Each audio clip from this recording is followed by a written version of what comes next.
Saya minta Richard boleh buka dalam doa.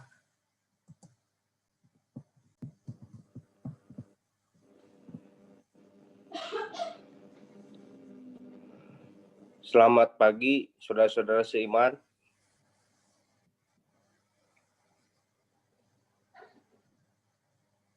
Ya, silakan Cat berdoa untuk ibadah pada pagi hari ini.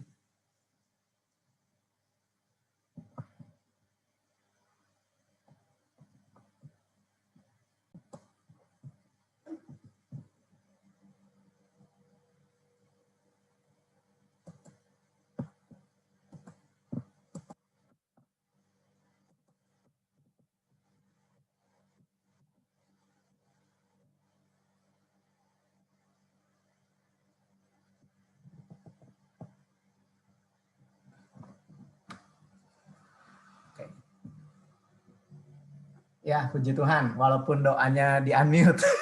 Gak apa-apa. Ke-unmute ya. Salah berarti. Gak apa-apa, gak apa-apa. Yang penting kita tahu bahwa Richard udah berdoa. Ya, gak apa-apa. Puji Tuhan, teman-teman semua, kita mulai kembali belajar firman Tuhan.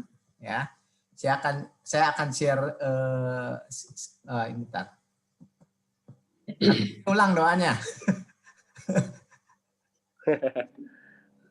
Ya, diulang boleh sok. Yuk kita doa lagi. Oh, ya.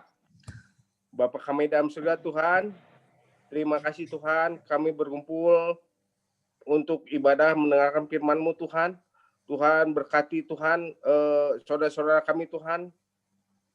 Berikan Tuhan hikmat akan firman-Nya Tuhan. Tuhan berkati juga Tuhan yang membawa firman saudara kami Tuhan. Samuel Rudianto Tuhan. Kau berikan hikmat untuk kami untuk mendengar untuk mengerti akan firman-Mu Tuhan. Kami serahkan semuanya hanya dalam tangan-Mu Tuhan. Terima kasih Tuhan. Haleluya. Amin. Amin. Ya, terima kasih Richard. Oke, kita akan belajar. Saya akan share dari internet ayatnya supaya teman-teman juga bisa belajar. Ternyata kita kalau belajar Alkitab di internet dengan di fasilitas Sabda itu kita bisa belajar lebih dalam tentang firman Tuhan. Sambil kita lihat ya, belajar ya.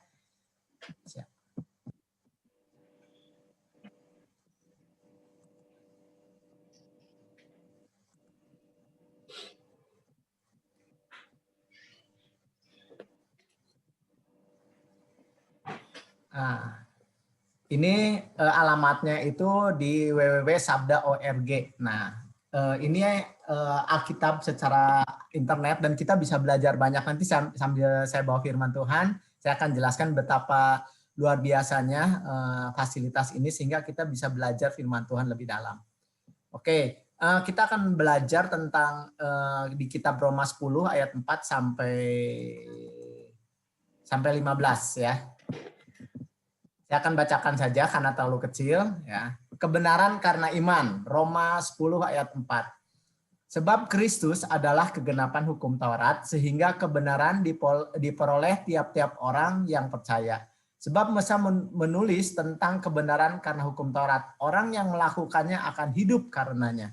Tetapi kebenaran karena iman berkatalah demikian. Jangan katakan di dalam hatimu siapakah akan naik ke surga, yaitu untuk membawa Yesus turun, atau siapakah yang akan turun ke jurang maut, yaitu untuk membawa Kristus naik di antara orang mati. Tetapi apa katanya? Inilah firman itu dekat kepadamu, yakni ada di dalam mulutmu dan di dalam hatimu. Itulah firman iman yang kami beritakan. Jika kamu mengaku dengan mulutmu bahwa Yesus adalah Tuhan dan percaya dalam hatimu bahwa Allah telah membangkitkan Dia dari antara orang mati, maka kamu akan diselamatkan. Karena dengan hati orang percaya dan dibenarkan, dan dengan mulut orang mengaku dan diselamatkan. Karena kitab suci berkata, barang siapa yang percaya kepada Yesus, dia tidak akan dipermalukan. Sebab tidak ada perbedaan antara orang Yahudi dan Yunani. Karena Allah yang satu itu adalah Tuhan semua orang, kaya bagi semua orang yang berseru kepadanya. Sebab barang siapa yang berseru kepada nama Tuhan akan diselamatkan. Tetapi bagaimana mereka dapat berseru kepadanya jika mereka tidak percaya kepada Dia? Dan bagaimana mereka dapat percaya kepada Dia, kepada Yesus, jika mereka tidak mendengar tentang Yesus? Bagaimana mereka mendengar tentang Yesus jika tidak ada yang memberitakannya? Dan bagaimana mereka dapat memberitakannya jika tidak ada yang diutus? Seperti ada tertulis betapa indahnya kedatangan mereka yang membawa kabar baik. Nah, di kitab Roma 10 ayat 4-15 tadi yang saya bacakan, itu bicara tentang kebenaran karena iman. Nah, nanti ada penekanannya saya akan bagikan. Nah, yang di ayat 10 jelas dikatakan bahwa Kristus itu adalah kegenapan hukum Taurat, di mana Kristus menggenapi janji-janji yang ada di Perjanjian Lama. Yesus menjadi kegenapan, menjadi yang menggenapi, karena waktu itu di dalam Perjanjian Lama bagaimana Mesias itu akan datang, dan Yesus menggenapi dan Mesias itu datang, dan di dalam diri Yesus digenapinya, ya. Oleh sebab itu di ayat ini katakan bahwa masih tetap bahwa kebenaran karena iman. Jadi kita ini yang anak-anak Tuhan yang saat ini bagaimana kita memperoleh keselamatan itu karena dibenarkan karena kita mempercayai Yesus sebagai Tuhan. Nah, ini ada kata-kata yang dikatakan, jangan katakan di dalam hatimu siapakah naik ke surga, yaitu membawa Yesus turun. Siapakah yang turun ke jurang maut, yaitu membawa Kristus naik dan terang mati. Ini berbicara tentang sebuah ungkapan bahwa bukan kita yang mencari Tuhan. Jadi kita tidak perlu ke surga untuk membawa Yesus turun. Tidak perlu bersusah payah untuk melakukan sesuatu. Karena apa? Karena Tuhan tahu bahwa hanya Allah lah yang mencari manusia. Ya, jadi Tuhan mengerti betul bahwa manusia butuh Tuhan, manusia memerlukan Tuhan. Oleh sebab itu Allah lah yang mencari manusia sehingga memberikan Yesus Kristus sebagai juru selamat. Ya, jadi ini hanya ungkapan. Siapa yang mau mengatakan bahwa manusia yang mencari Allah sehingga dia harus ke surga dan membawa Yesus turun untuk menyelamatkan? Tidak seperti itu. Namun kebenarannya adalah di mana Allah lah yang mencari manusia, ya. Oke. Nah, ini inti yang akan kita bahas sama-sama lebih dalam, yaitu di Roma 10 ayat 9 dan 10. Sebab jika kamu, ya, kita semua mengaku dengan mulutmu bahwa Yesus adalah Tuhan dan percaya dalam hatimu bahwa Allah telah membangkitkan Dia dari antara mati, maka kamu akan diselamatkan. Nah, ayat ini kita akan belajar semuanya. Kalau di ayat ini kan ada tanda-tanda seperti ini. Sebab jika kamu mengaku. Nah, ini ada huruf G, ini bisa diklik. Ya, diklik. G ini apa? Kamu mengaku itu bisa relevannya dengan Matius 10 ayat 32. Namun kalau kita mau lebih dalam, saya klik Matius 10 ayat 9. Nah, ini ada banyak terjemahan dari AYT, TL, bahasa Indonesia sehari-hari, dan ada dari terjemahan-terjemahan lain.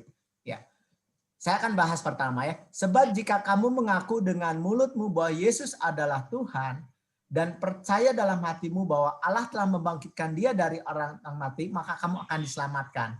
Nah, kita akan bisa melihat bahwa apa sih arti dari kata mengaku. Nah, ini kalau saya tarik di bawah ini ada bahasa Yunaninya. Nih, kelihatannya terjemahannya. Sebab jika kamu mengaku, ini ada nomor 3670. Ini artinya ini bahasa Yunaninya. Nah, kita klik di situ. Mengaku di sini itu bahasa Yunaninya homologeo. Nah, ini sedikit belajar, ya. Artinya apa mengaku itu? Yaitu berterus terang. Mengaku ini artinya atau mengakui, tidak malu-malu, mengatakan yang sesungguhnya dengan ucapan seperti itu. Jadi kalau kita lihat lagi di sini, sebab jika kita mengaku, artinya kita mengungkapkan, mengatakan sesuatu dengan mulutmu. Jadi ini mengatakan bahwa kalau kita percaya kepada Yesus, itu kita nggak bisa yang namanya sembunyi-sembunyi, yang penting hati Tuhan tahu bahwa saya percaya kepada Yesus.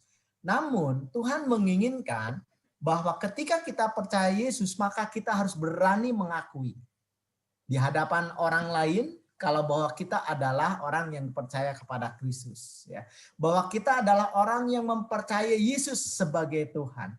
Nah, ada banyak orang yang berkata bahwa yang penting hati. Ternyata Tuhan menginginkan kita itu tidak hanya hati, tetapi dinyatakan di dalam lahiriah kita sebagai umat Tuhan, yaitu lewat pengakuan kita, lewat mulut kita, ya.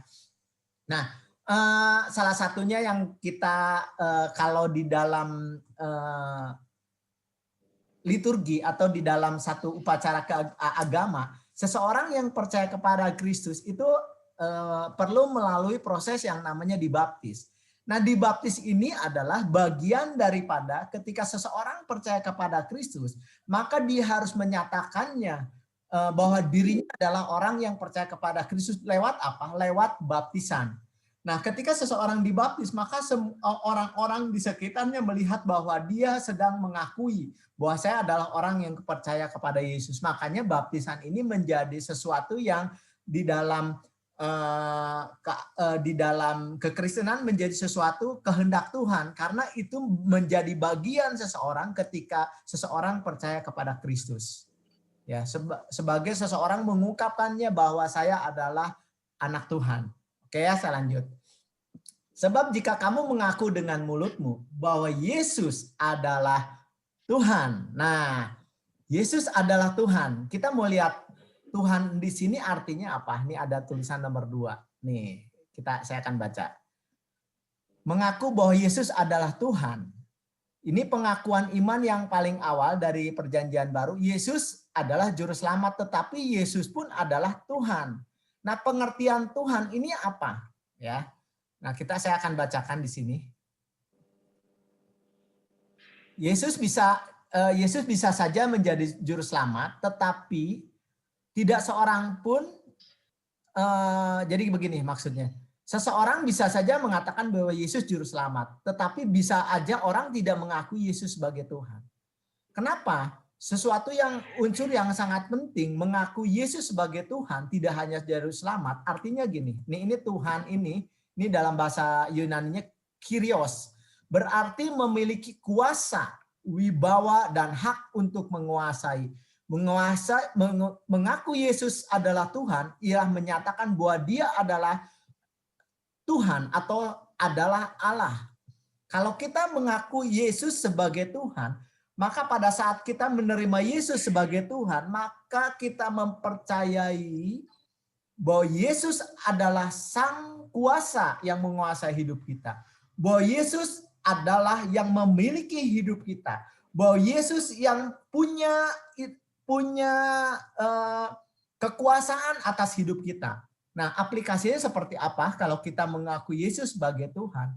Tentunya kehidupan kita, perilaku kita, perkataan kita, pola pikir kita, bisnis kita, pelayanan kita harus didasarkan kepada bahwa semuanya adalah milik Tuhan. Bahwa semuanya menuju kepada satu fokus, yaitu Tuhan. Karena bicara mengakui sebagai Tuhan berarti bicara dia itu yang layak menerima sesembahan kita. Dia adalah yang layak menerima segala apa yang kita lakukan buat kemuliaan Tuhan. Ya. Jadi pengertian ini walaupun ayatnya singkat, sebab jika kamu mengaku dengan mulutmu bahwa Yesus adalah Tuhan, berarti ada pemahaman yang dalam bahwa seluruh hidup kita itu milik Tuhan.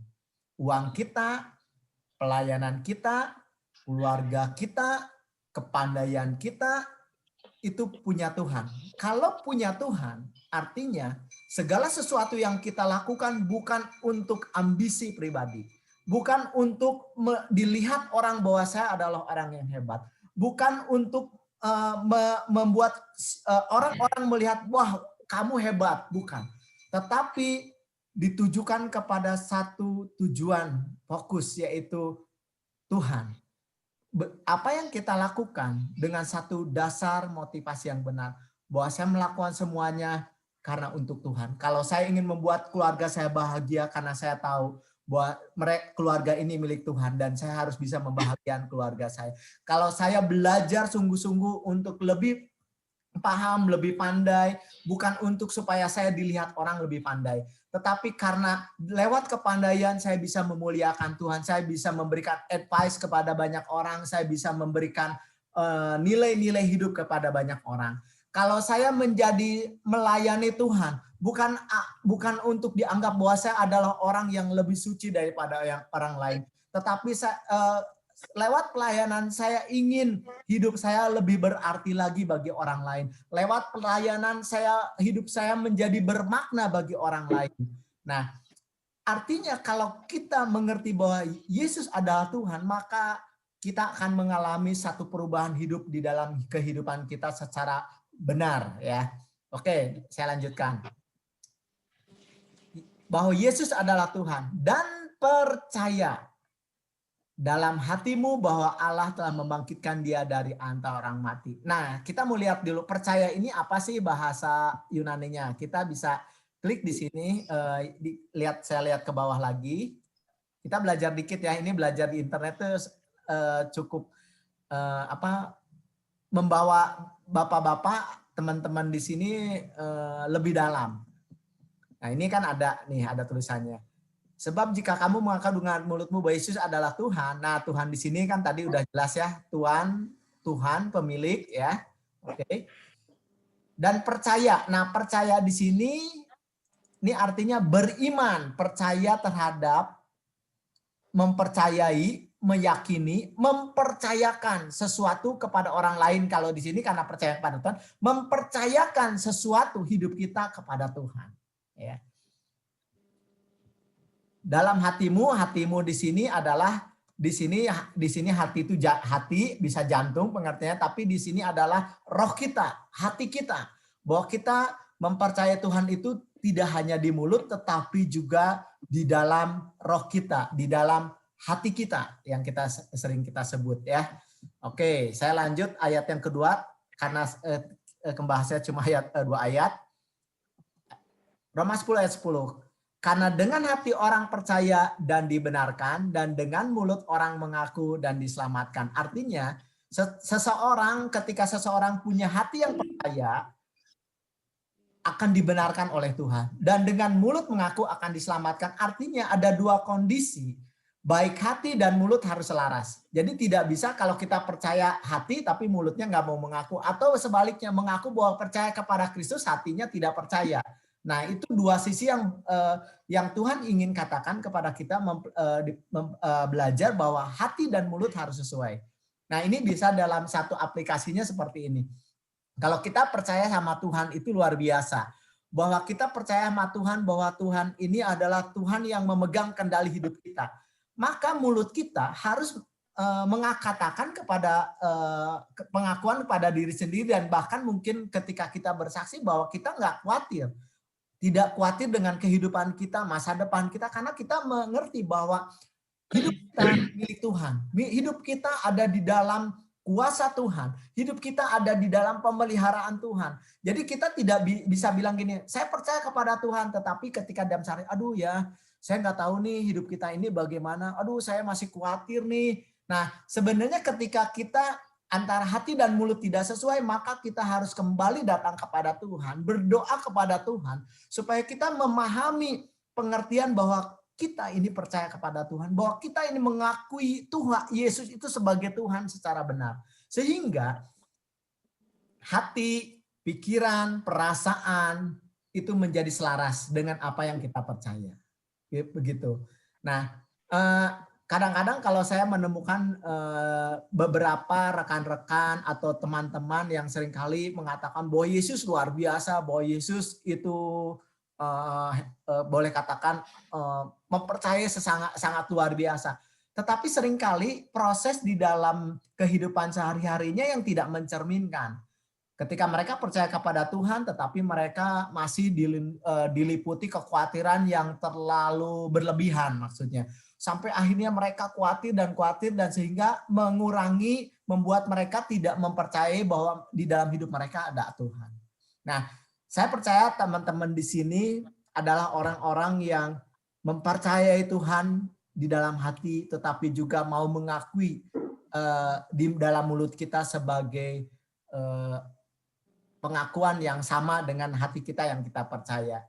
Dan rekan-rekan di sini boleh belajar untuk memahami bahwa kita tidak hanya percaya Yesus sebagai juru selamat, tetapi Tuhan menginginkan kita mempercaya Dia sebagai sesembahan, sebagai Tuhan pemilik, sebagai Tuhan yang memiliki kuasa atas hidup kita.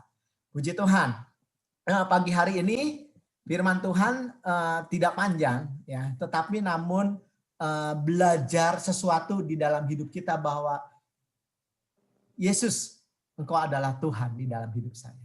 Yesus, Engkau adalah kuasa yang memiliki kehidupan di dalam hidup secara pribadi maupun yang kita bawa sebagai keluarga. Biarlah firman Tuhan pada pagi hari ini menjadikan satu inspirasi bahwa Dia adalah Sang Kuasa di dalam hidup kita. Sehingga kita tidak lagi khawatir, sehingga kita tidak lagi ragu terhadap apa yang Dia punya kehidupan kita. Oke. Nah, kalau saya akan tutup dengan sebuah ilustrasi. Kalau saya membeli sebuah barang, ya, barang ini sangat berharga dan tentunya teman-teman di hadapan Tuhan adalah rekan-rekan adalah berharga di mata Tuhan. Tentunya ketika sesuatu yang berharga, maka saya tidak akan membuang barang yang berharga ini di sebarang tempat. Bahkan saya akan menggunakan barang yang berharga ini menjadi sesuatu yang saya akan gunakan di tempat yang sangat berharga. Ya, kalau saya punya sesuatu yang berharga, maka saya akan pelihara yang berharga ini menjadi sesuatu yang akan saya gunakan untuk sesuatu yang berharga. Nah, rekan-rekan di sini adalah biji mata Tuhan. Orang-orang yang berharga di mata Tuhan. Dan Tuhan akan pakai rekan-rekan di sini sesuai dengan kapasitasnya oleh Tuhan menjadi sesuatu alat Tuhan yang sangat berharga. Oke, terima kasih. Firman Tuhannya cukup singkat, namun biarlah ini menjadi hal yang menginspirasi hidup kita. Kita berdoa dulu ya. Tuhan, terima kasih, kami bersyukur kepadamu untuk firman Tuhan, bahwa di dalam Roma 10 ayat 9 sampai 10, kami mengakui bahwa Engkau mempercayai Engkau sebagai Tuhan di dalam hidup kami. Dan kami percaya di dalam hati kami, dan kami secara lahiriah kami mengakui di dalam mulut kami, Tuhan, bahwa Engkau adalah Tuhan. Bahwa kami mempercayai Engkau Yesus adalah satu-satunya Tuhan kami. Terima kasih Tuhan. Engkau adalah Allah yang paling berharga bagi kami. Engkau adalah sumber kehidupan kami. Terima kasih Tuhan. Hanya di dalam nama Yesus kami berdoa mengucap syukur. Amin. Ya. Puji Tuhan. Puji Tuhan. Oke. Ini nanti ke 5 menit lagi mungkin akan habis waktunya. Nanti gabung lagi sebentar. Kalau misalnya tidak mencukupi karena ada lagi satu lagu dan mungkin doa syafaat. Ada yang mau dibagikan dari firman Tuhan yang cukup singkat? Mungkin boleh ditambahkan. Richard, boleh Richard? Enggak, udah ngerti ya. Oke. Pak Asyong, Pak Denny, barangkali ada?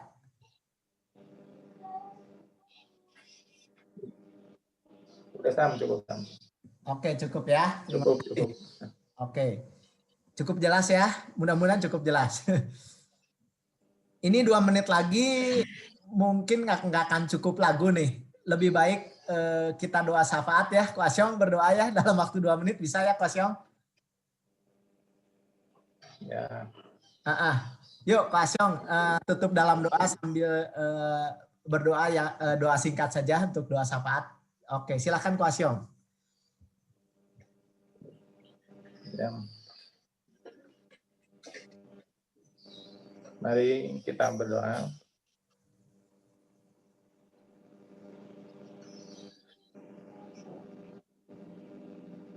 Bapa kami di surga, terima kasih Tuhan. kalau pagi hari ini kita sudah beribadah bersama Tuhan. Kami mengucap syukur kami boleh mengakhiri ibadah kami pada pagi hari ini. Terima kasih atas penyertaan Tuhan dan pertolongan Tuhan. Terima kasih atas semua sarana yang sudah kami pakai pada hari ini Tuhan. Sehingga kami bisa belajar bersama-sama tentang kebenaran Tuhan. Berkati Samuel yang sudah membimbing kami. Pakai dia Tuhan, semakin hari semakin heran. Berkati juga kami yang hadir, biarlah apa yang sudah kami dengar pada hari ini menjadi berkat dan kekuatan bagi kami. Terima kasih Tuhan, di dalam nama Tuhan Yesus kami berdoa. Haleluya, amin. Amin. Ya, thank you. Nah, terima kasih rekan-rekan sudah bergabung. Nah, tadi ada, kalau misalnya ini 1 menit lagi nggak apa-apa, bisa belajar di internet yang kayak tadi, belajar Alkitab di ayat-ayat itu mudah-mudahan yang tadi sharekan itu menjadi inspirasi. Kalau itu bisa di HP juga ya. Jadi kita bisa belajar lebih dalam tentang firman Tuhan ya. Satu ayat kita bisa baca bahasa Yunaninya apa, artinya apa.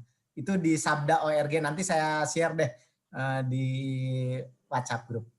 Ya. Oke, rekan-rekan, Pak Gunawan cepat sembuh ya, Richard. Ya. Ini terima kasih untuk